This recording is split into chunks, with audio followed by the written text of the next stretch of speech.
Dear students, आज हम बात करेंगे एक बहुत इम्पोर्टेंट फिनोमिना ऑफ लाइट की, which is known as total internal reflection. Board के पॉइंट ऑफ व्यू से भी बेटा बहुत इम्पोर्टेंट टॉपिक है ये। ध्यान से समझें क्योंकि इस एक ही टॉपिक में बहुत सारी चीज़ें हैं समझने के लिए। सच एज़ सबसे पहले तो इसी की डेफिनेशन है, टोटल इंटरनल रिफ्लेक्शन क्या होता है। फिर हमें इसकी कंडीशंस पता होनी चाहिए कि क्या क्या कंडीशन है for the occurrence of total internal reflection. फिर हमें क्रिटिकल एंगल का भी पता होना चाहिए।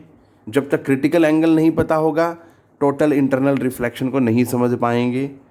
और लास्ट जो है, हमें रिलेशन पता होना चाहिए रिफ्रैक्टिव इंडेक्स और क्रिटिकल एंगल के बीच में। तो ओवरऑल देखा जाए ये चार चीज़ें हम पढ़ने वाले हैं इस वीडियो में बेटा। तो मैं स्टार्ट करूंगा, डायरेक्ट डेफिनेशन पे नहीं जाऊंगा।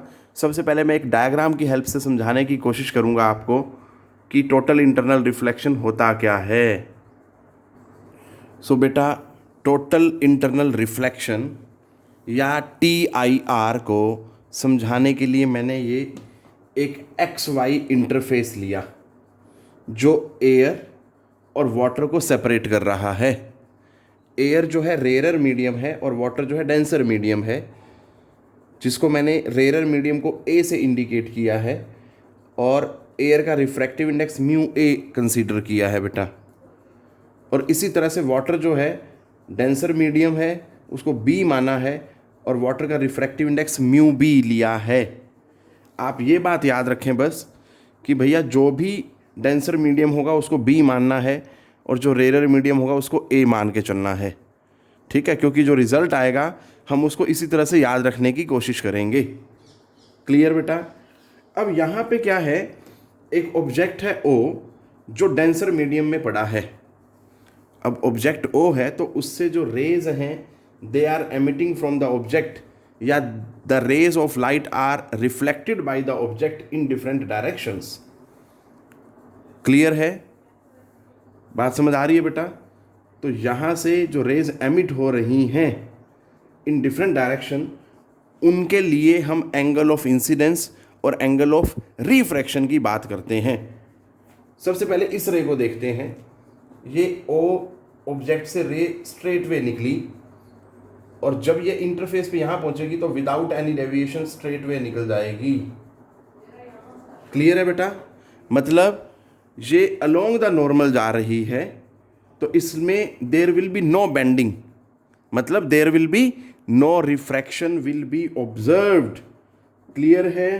सो it will be moving along A B के अलोंग चली जाएगी वो। ठीक है, straight way without any deviation, मतलब नो रिफ्रैक्शन। ये हमेशा याद रखना है कि जब भी रे अलोंग द नॉर्मल चलेगी no refraction will be observed. अब बात करते हैं इस रे की, OA1 बोल देते हैं इसको हम। O से A1 की तरफ गई। अब इस पॉइंट पे पहले नॉर्मल प्लॉट करें हम। लो जी, नॉर्मल प्लॉट कर दिया। अब ये जो हुआ हमारा एंगल ऑफ इंसिडेंस हुआ, इसको I1 बोल दो। तो इसके कोरस्पोंडिंग एंगल ऑफ रिफ्रैक्शन क्या है? दैट इज दिस वन, ये है R1। बात समझ आ गई? ठीक है बेटा? अब साइंटिस्ट ने क्या किया कि भैया अगर एंगल ऑफ इंसिडेंस I1 है और रे डेंसर से रेयर मीडियम की तरफ जा रही है तो एंगल ऑफ रिफ्रैक्शन जो है कंपैरेटिवली बड़ा है। इस बात को ध्यान में रखते हुए उन्होंने क्या किया, एंगल ऑफ इंसिडेंस को और बढ़ा दिया। तो उसके लिए हम समझने के लिए ये रे लेते हैं, OA2 मान लेते हैं इसे, इस पॉइंट को। लो जी, A2, A2 के अलोंग एक रे गई, इसमें हमने एंगल ऑफ इंसिडेंस और बढ़ा दिया बेटा। ठीक है जी? क्लियर है? इसको मैं अभी I बोल रहा हूं या IC भी बोल सकते हो। क्लियर है? बात समझ आ गई? इसको खाली C भी लिख सकते हैं। क्यों ऐसा है, ऐसा क्यों बोल रहा हूं, जरा ध्यान से देखें यहाँ पे। देखो बेटा, जब रे OA2 के अलोंग चलेगी, मुझे ये बात पता है जैसे जैसे मैं एंगल ऑफ इंसिडेंस बढ़ा रहा हूँ वैसे वैसे एंगल ऑफ रिफ्रैक्शन बढ़ेगा। तो ये जो आई है ये वो एंगल ऑफ इंसिडेंस है corresponding to which angle of refraction will be 90 degree. Clear है बेटा? बात समझ आ गई? इस बात को ध्यान देना है। तो इसलिए इस एंगल को मैंने आई सी से लिखा या सिंपली सी से लिखा। This angle of incidence particularly is known as critical angle. क्या बोलते हैं बेटा इसे? Critical angle. अगर मैं सिंपली डिफाइन करना चाहूं, the angle of incidence corresponding to which angle of refraction is 90 degree is known as critical angle। Clear है बेटा? अब इसी कॉन्सेप्ट को फॉलो करते करते हमने जब यहाँ पे पहुँचे OA3 के अलोंग, तो बेटा क्या देखा, जरा ध्यान से समझने वाली बात है। कॉन्सेप्ट वही है, एंगल ऑफ इंसिडेंस को बढ़ाते गए बढ़ाते गए बढ़ाते गए, तो एक मोमेंट ऐसी आई जब ये पूरा का पूरा एंगल ऑफ इंसिडेंस है बट ये ग्रेटर देन है क्रिटिकल एंगल। अंडरस्टूड है बेटा? ये एंगल कम था, ये और बड़ा हो गया, ये और बड़ा हो गया। इट मीन्स ये जो एंगल ऑफ इंसिडेंस है this is greater than critical angle. ठीक है? अगर ऐसा है, और अब इधर देखो, यहाँ पे एंगल ऑफ रिफ्रैक्शन कम था, बढ़ते बढ़ते बढ़ते 90 भी हो गया, फिर अल्टीमेटली अब वो क्या करेगा, देखो पहले ऐसे था, फिर ऐसे हुआ, फिर अब वो with in the medium bend कर जाएगा। तो ये चीज़ ध्यान रखनी है। ठीक है जी? ये जो फिनोमिना है bending of light within the same medium, जब लाइट डेंसर मीडियम से रेयर मीडियम की तरफ जा रही है, this phenomena is known as total internal reflection. इसको मैं B3 बोल देता हूं। ठीक है जी? क्लियर? क्योंकि OA के आगे क्या B है, OA1 के आगे इसको B1 बोल सकते हैं, OA2 के आगे इसको आप B2 बोल सकते हो, और ये OA3 से आगे इसको आप B3 बोल सकते हो बेटा। ठीक है? नेमिंग करनी है बस, that is up to you, आप कैसे उसको करते हैं। अब देखो एक चीज़ और ध्यान देनी है, क्योंकि यहाँ पर रिफ्लेक्शन हो रही है, रे आई जिस मीडियम से वापस उसी मीडियम में चली गई, बट ये डेंसर मीडियम में ऐसा हो रहा है, तो इसलिए हम इसको क्या बोल रहे हैं? Total internal reflection. इंटरनल मतलब with in the same medium. Clear? चली तो थी वो रिफ्रैक्शन के लिए, बट हो गया उसका रिफ्लेक्शन। क्यों ऐसा हुआ? क्योंकि जो एंगल ऑफ इंसिडेंस था that was greater than critical angle. ठीक है बेटा? अब हम इसको समझा सकते हैं कि टोटल इंटरनल रिफ्लेक्शन क्या होती है। एक चीज़ और मैं बताना चाहूँगा, क्योंकि ये रिफ्लेक्शन हो रही है, तो इसलिए बेटा जी यहाँ पे angle of incidence will be equal to angle of reflection, क्योंकि लॉज ऑफ रिफ्लेक्शन में हमने पढ़ा होता है कि angle of incidence is equal to angle of reflection. अब हम इसकी डेफिनेशन पे चलते हैं। अब हम पढ़ेंगे टोटल इंटरनल रिफ्लेक्शन की डेफिनेशन, और इस फिनोमिना के लिए क्या क्या कंडीशंस, मैंने जो भी आपको पढ़ाया अभी तक, इसमें आप अपने आप से एनालाइज करने की कोशिश करें कि क्या क्या कंडीशंस हो सकती हैं। सब कुछ बताया गया है। ठीक है? ध्यान से सोचो कि क्या कंडीशंस होनी चाहिए, अदरवाइज़ मैं तो बताऊंगा ही। ठीक है? फिर हमने पढ़ना है क्रिटिकल एंगल, तो ये पढ़ते हैं, और लास्ट हम पढ़ेंगे फिर relation between refractive index and critical angle. So the phenomenon of reflection of light into a denser medium from an interface of denser medium and a rarer medium। क्योंकि हम यहाँ देख रहे हैं, अभी मैंने डायग्राम जो बनाया था उसमें आपने भी देखा होगा सभी ने बेटा, कि जब रे डेंसर मीडियम से रेयर की तरफ चलती है तो उसकी बेंडिंग हो जाती है या रिफ्लेक्शन हो जाती है with in the denser medium. ठीक है? तो इसी फिनोमिना को हम क्या बोलते हैं? टोटल इंटरनल रिफ्लेक्शन बोलते हैं। अब हम इसकी कंडीशंस पढ़ेंगे, क्या एसेंशियल कंडीशंस हैं। सो बेटा फर्स्ट कंडीशन क्या है TIR के लिए? Light should travel from a denser medium to a rare medium. First condition है बेटा, ये आपको डायग्राम से ही समझ आ गई होगी जब मैंने डायग्राम की हेल्प से समझाया था। दूसरा जो है, angle of incidence in denser medium must be greater than critical angle for the pair of media in contact. अब यहाँ पे दो बातें बताना चाहता हूँ। पहली तो ये कि एंगल ऑफ इंसिडेंस ज़्यादा होना चाहिए क्रिटिकल एंगल से। तो आपने डायग्राम में वो भी नोट किया होगा, नहीं ध्यान दिया तो दोबारा जाएं, A2 पॉइंट पे देखें, उसके कोरस्पॉन्डिंग वहाँ पे A2 पॉइंट पे जो मैंने एंगल ऑफ इंसिडेंस बनाया है उसको मैंने IC या C लिखा है क्रिटिकल एंगल, और उसके कोरस्पॉन्डिंग एंगल ऑफ रिफ्रैक्शन जो आ रहा था 90 डिग्री आ रहा था बेटा। ठीक है, क्लियर है। तो वो ये कह रहा है कि क्रिटिकल एंगल जो है, angle of incidence critical angle से ज़्यादा होना चाहिए। टोटल इंटरनल रिफ्लेक्शन के लिए पढ़ रहे हैं बेटा हम, ठीक है। और ये दूसरी जो बात मैं बताना चाहता हूँ, for the pair of media in contact, क्योंकि बेटा जब जब आप कोई नया पेयर लेंगे ऑफ डिफरेंट मीडियम्स, ठीक है, तब तब आपको क्रिटिकल एंगल डिफरेंट मिलेगा। ये बात याद रखनी है, तो इसलिए ये चीज़ जरूर लिखी होनी चाहिए, for the pair of the media in contact. Clear है।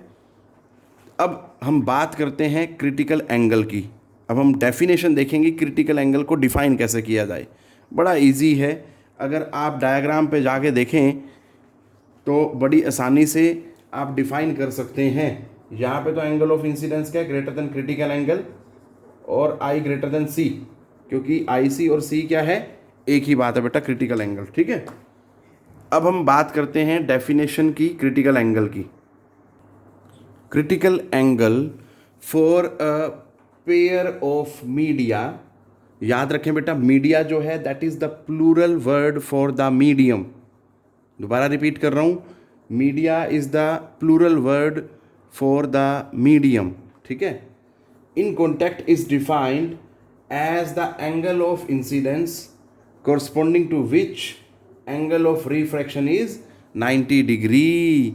मतलब सीधा सीधा डायग्राम में जाके देखें, जिस पर्टिकुलर पॉइंट पे आपको एंगल ऑफ रिफ्रैक्शन 90 डिग्री दिख रहा है, उसके सामने या उसके कोरस्पॉन्डिंग जो एंगल ऑफ इंसिडेंस है, उसी एंगल ऑफ इंसिडेंस को हम क्या बोलते हैं, क्रिटिकल एंगल।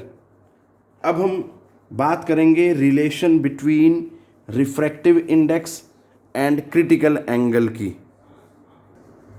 तो बेटा रिलेशन के लिए हमें स्नेल्स लॉ लगाना है एट A2 पॉइंट पे।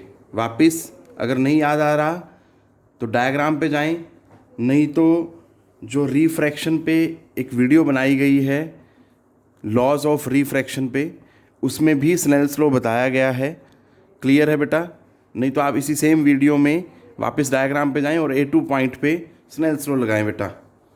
तो हमें पता है, अगर A2 पॉइंट पे मैं देखूंगा तो एंगल ऑफ इंसिडेंस बेटा क्या है, that is C divided by angle of refraction क्या है, that is 90 degree, is equal to, अब मैंने ये समझाया हुआ है कि जिस मीडियम का एंगल होगा उसके अपोजिट मीडियम का क्या लेंगे हम, रिफ्रैक्टिव इंडेक्स लेंगे बेटा। ठीक है, अब C जो है डेंसर मीडियम में एंगल है, तो इसके अपोजिट रेयर मीडियम का रिफ्रैक्टिव इंडेक्स क्या था, म्यू A एयर का, और यहाँ पे क्या आ जाएगा, ऐसे इसके अपोजिट मीडियम का, तो वो क्या हो जाएगा, म्यू B। क्लियर है बेटा। तो साइन 90 क्या होता है, 1 होता है बेटा। ठीक है, साइन 90 1 हुआ, so sine C is equal to mu A by mu B। मैं इसको रिवर्स भी कर सकता हूँ, mu B by mu A is equal to 1 by sine C। Clear है, क्योंकि मैंने आपको बोला था आपने रिजल्ट इस तरह से याद रखना है, पर उसके लिए एक बात याद रखें, B जो है डेंसर मीडियम है और A जो है रेयर मीडियम है। तो मैं इसको इस तरह से याद रख सकता हूँ कि ये डेंसर मीडियम का रिफ्रैक्टिव इंडेक्स ऊपर आ रहा है, रेयर का नीचे आ रहा है। ठीक है बेटा, इधर न्यूमरेटर में 1 आ रहा है और इधर डिनोमिनेटर में क्या आ रहा है, क्रिटिकल एंगल आ रहा है बेटा, साइन साथ में आ रहा है। और तो इसको मैं क्या लिख सकता हूँ, ऐसे भी लिख सकता हूँ, refractive index of B with respect to A is equal to 1 by sine C। Clear है बेटा, ये रिलेशन है। बट अब मैं यहाँ पे एक बात और बताना चाहता हूँ। देखो, हमने रिफ्रैक्टिव इंडेक्स और वेलोसिटी के बीच में रिलेशन पढ़ा हुआ है, there is inverse relationship between refractive index and velocity. ठीक है बेटा, क्लियर है, ये हमें पता है। अब मुझे रिफ्रैक्टिव इंडेक्स और वेवलेंथ के बीच में रिलेशन डिराइव करना है। क्या रिलेशन है उनके बीच में, ठीक है बेटा, ये बात आपने याद रखनी है। अब मैं पहले इसको डिराइव कराता हूँ, बड़ा आसान है, फिर हम देखेंगे कि फाइनल रिजल्ट क्या आया। बेटा अब हम बात करने जा रहे हैं relation between refractive index and wavelength की। मोस्ट इम्पॉर्टेंट पॉइंट है ये, ज़रा ध्यान से देखें बेटा, क्योंकि हमें रिफ्रैक्टिव इंडेक्स और वेलोसिटी के बीच में तो रिलेशन पता होता है, ये हमें 10th क्लास में भी पता होता है, ठीक है। यही चीज़ हम +2 में इतना तो पढ़ते ही हैं, बट इससे एक स्टेप आगे चल रहा हूँ मैं कि रिफ्रैक्टिव इंडेक्स और वेवलेंथ में क्या रिलेशन होगा। तो स्टार्ट करते हैं बेटा। देखो हमें ये पता है कि μ1/μ2 इज इक्वल टू V2/V1 होता है। ये हमने कहाँ पढ़ा है बेटा? मैंने जो वीडियो बनाई है refractive index and its types में, वहाँ पे मैंने ये समझाया हुआ है आपको, ठीक है। अब मुझे V2 और V1 की वैल्यू चाहिए, ठीक है बेटा। अब V2 और V1 के लिए मैं क्या करता हूँ, मुझे पता है what we know that lambda जो होता है दैट इज V/ν होता है, ठीक है बेटा। अब इसमें लैम्डा जो वेवलेंथ है, V वेलोसिटी है, और न्यू जो है दैट इज फ्रीक्वेंसी। क्लियर? याद क्या रखना है, जब भी लाइट एक मीडियम से दूसरे मीडियम में जाएगी उसकी फ्रीक्वेंसी चेंज नहीं होती। ट्रांसपेरेंट मीडियम में एक ट्रांसपेरेंट से दूसरे ट्रांसपेरेंट मीडियम में जाएगी तो there is no change in the frequency of the light, ठीक है। इट मीन्स ये तो इनवेरिएबल हो गया, वेलोसिटी चेंज हो जाती है। तो अगर मैं लैम्डा के लिए फर्स्ट मीडियम के लिए निकाल लूँगा λ1, या यहाँ से आप रिलेशन निकाल लें V1 V2 की वैल्यू डाल लें, तो V जो होगा लैम्डा इंटू न्यू। क्लियर है? अब इसको मैं जनरलाइज्ड कर देता हूँ कि V1 जो होगा λ1 इंटू न्यू एंड V2 जो होगा दैट इज़ λ2 इंटू न्यू। ये दोनों वैल्यूज़ अगर मैं 1 में रख दूँ तो व्हाट आई गेट, क्या मिलेगा? μ1/μ2 इज इक्वल टू V2 की वैल्यू रख देते हैं λ2 इंटू न्यू, और यहाँ पे क्या आएगा λ1 इंटू न्यू। बेटा न्यू से न्यू कैंसिल हो जाएगा, सो रिलेशन क्या आ जाएगा? μ1 और μ2 के बीच में दैट इज λ2/λ1। अब अगर आप 1 और 3 को कंपेयर करें तो लेफ्ट साइड दोनों की सेम है, ठीक है बेटा। तो राइट साइड भी दोनों की क्या हो जाएगी? सेम हो जाएगी। सीधा सीधा अगर हम बात करें तो बेटा जी वेलोसिटी और वेवलेंथ का आपस में डायरेक्ट रिलेशनशिप है, सिंपल। बट इन दोनों ही पैरामीटर्स का जो रिफ्रैक्टिव इंडेक्स है उसके साथ इन्वर्स रिलेशन है, ठीक है। तो सीधा सीधा अगर बोलें तो refractive index is inversely proportional to velocity and refractive index is inversely proportional to the wavelength, ठीक है बेटा। अब मैं ऐसा क्यों पढ़ा रहा हूँ, जरा ध्यान से सुने, ठीक है। हमें अगर मैं मान लूँ कोई भी 2 कलर ले लेता हूँ, फॉर एग्जांपल मैंने रेड ले लिया और एक ब्लू ले लिया, तो मुझे पता है रेड की वेवलेंथ जो है ब्लू से ज़्यादा है। अगर रेड की वेवलेंथ ज़्यादा है तो बेटा जी उसका रिफ्रैक्टिव इंडेक्स क्या होगा? कम होगा। और अगर रिफ्रैक्टिव इंडेक्स कम होगा तो इसका मतलब उसमें वेलोसिटी क्या होगी? ज़्यादा होगी। क्लियर है? या मैं ये बोल सकता हूँ that will be treated as rare medium as compare to the blue, ठीक है बेटा। ये चीज़ें हमने इस तरह से इंटरप्रेट करनी हैं। कहने का मतलब क्या है कि मान लीजिए मेरे पास कोई भी गिवन पेयर ऑफ मीडिया है, वो फिक्स है, एक बार उस पर रेड लाइट गिराई और एक बार उस पर ब्लू लाइट गिराई बेटा, ठीक है। रेड लाइट की वेवलेंथ ज़्यादा है तो रिफ्रैक्टिव इंडेक्स क्या आएगा मेरे पास?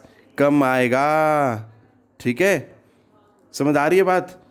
और इसके अपोजिट अगर मैं ब्लू की लाइट गिराऊं, ब्लू कलर की, तो उसके केस में क्या देखेंगे हम? उसकी वेवलेंथ जो है कम है तो रिफ्रैक्टिव इंडेक्स क्या होगा ब्लू का? That will be more. Refractive index ज़्यादा होने का मतलब क्या है? जो ब्लू लाइट जब हम गिराएंगे तो वो जो पेयर ऑफ मीडिया है वो डेंसर मीडियम की तरह काम करेगा, जिस मीडियम से जिसमें जा रही है, ठीक है बेटा। मतलब रिफ्रैक्टिव इंडेक्स हाई हो जाएगा। इस तरह के क्वेश्चंस हमें अच्छे से प्रैक्टिस करने हैं। मैंने क्योंकि आपको रिफ्रैक्टिव इंडेक्स वाली वीडियो में ही बता दिया था कि बेटा रिफ्रैक्टिव इंडेक्स जो है nature of material of the medium पे डिपेंड करता है, और दूसरा किस चीज़ पे डिपेंड करता है, that is on the wavelength of light या कलर ऑफ लाइट। क्लियर? तो यहाँ पे हम देख पा रहे हैं जैसे ही मैंने कलर ऑफ लाइट चेंज किया, रिफ्रैक्टिव इंडेक्स क्या हो रहा है for the same pair of media, change हो रहा है। So this is all which I wanted to discuss in this video. बेटा ध्यान से पढ़ें, बहुत डेप्थ में चीज़ें बताई गई हैं, आपको समझने की कोशिश करनी है। ठीक है बेटा, ये मोस्ट इंपॉर्टेंट रिजल्ट जो मैंने लास्ट में इसमें भी बताया है, छोटे छोटे सब टॉपिक्स की फॉर्म में इस वीडियो को बनाया गया। बेटा पूरी वीडियो को ध्यान से थोरोली देखें। टेक केयर बेटा, पढ़ते रहें।